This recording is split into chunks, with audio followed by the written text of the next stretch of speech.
Let's now consider culture, looking at a few metaphors for culture. I'll add one because any metaphor which helps us understand culture better can only help us. This will establish some images in our minds before we begin to consider definitions of culture. So let's consider approaches to culture that include some metaphors to help us understand the term before we move on to defining culture for ourselves. I presented this slide in a previous video. In that video, we looked at cultures as perspectives, such as seeing this picture only as one or the other, the young lady or the old woman. The competent artist sees this image for the artist's creativity in creating a work of art that can be perceived as two different works of art. That competence, when we look to culture as being one or the other perception, gives us a sense of the competence necessary in cross-cultural or intercultural situations, making us interculturally competent.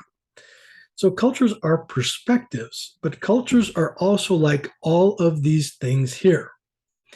Let's take the first one, the iceberg, for example. The iceberg metaphor is the most commonly presented and cited in books about culture. It captures how culture is both visible above the water and invisible below the water. An iceberg's bulk is below the water, just like most of culture is actually not visible and not seen or recognized.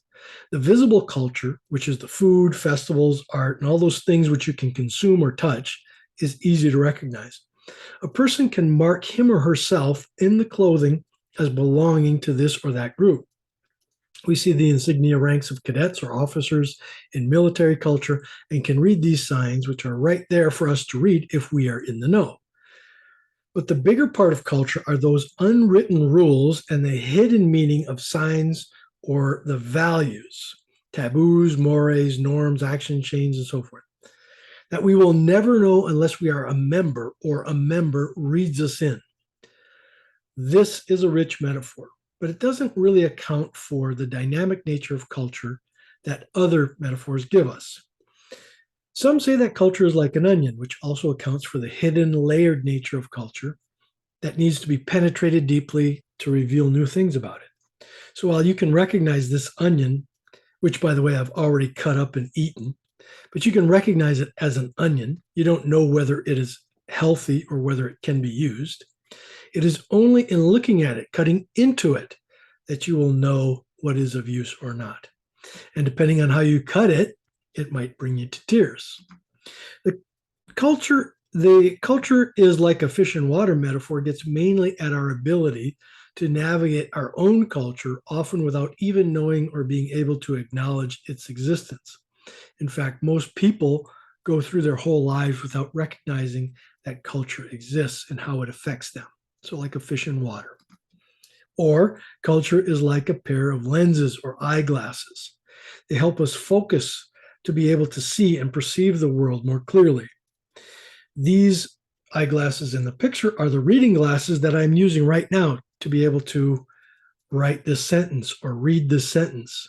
Culture, like these glasses, helps me to read the world around me, to decipher the meaning of the social text unfolding around me in the world I inhabit. These glasses are my prescription, designed for me to help me see. I like this analogy as it captures, to some degree, my preference to look at culture as a technology, which glasses and lenses are.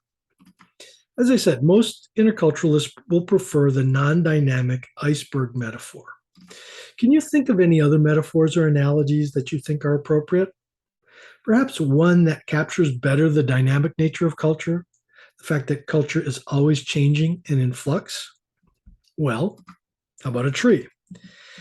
This is a Palo Verde tree suitable to the desert Southwest. So the tree grows and is nurtured by the natural environment around it. It responds to changing conditions and lives or dies by them. I like this image of culture for its dynamism, as I said, but also that it maintains the iceberg's visible and invisible account of culture. While we can see the leaves, branches, and the trunk of this tree, we cannot see that which nourishes all of that, the roots, which are as elaborate and big as the canopy of the tree. So there's that part of culture that you can see and interact with, and that part that is invisible and gives hidden meaning and nourishment to the rest of the tree. Because of the dynamic nature of the living tree, just as culture is living, this might be one of the better metaphors. That said, though, it loses the idea of technology that I have become so enamored with. So, are there any others? Well, if you consider, as I do, that culture is a technology for peace, you might consider human creativity and design that goes into a technology, somewhat like the lenses of the reading glasses. For that reason, I would like to also offer that culture is like a boat on a river. The river is time. You are born into a river and pulled up onto a raft that is your own. You are taught by those in the canoe how to navigate your little raft through the rapids of life, sometimes alone, sometimes in bigger boats, better equipped for that part of the journey. I elaborate much more of this on this image in my book on this topic. Suffice it to say that boats as technology for navigating through things that we did not create, problems and challenges of our time, and how culture helps us navigate that for peace as a technology, like a boat of many different kinds, to me is the most appropriate account. The boat is visible at the waterline, but disappears under the water as well. So it maintains the visible and invisible aspects of the tree and iceberg, but emphasizes how culture is a human created conventional technology that serves the purpose of providing meaning and order in the chaos of the universe. Even if our boat is a piece of driftwood, we can still navigate our way to the waterfall or to the promised ocean towards which we flow. Let me leave you with one last idea. Culture is like the law of gravity.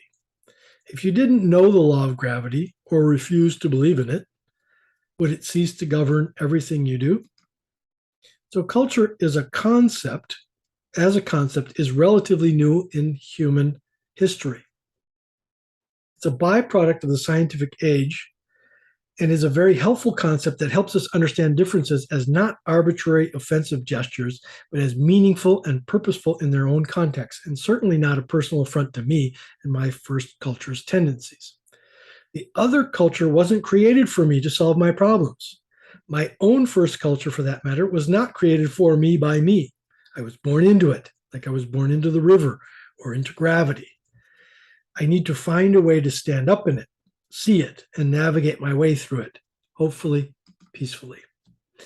While I use these videos as presentations for the courses I teach on intercultural competence, they're also freely available for anybody to watch.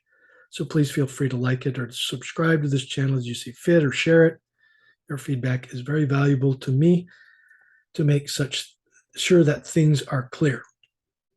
And may you find the peace you are looking for.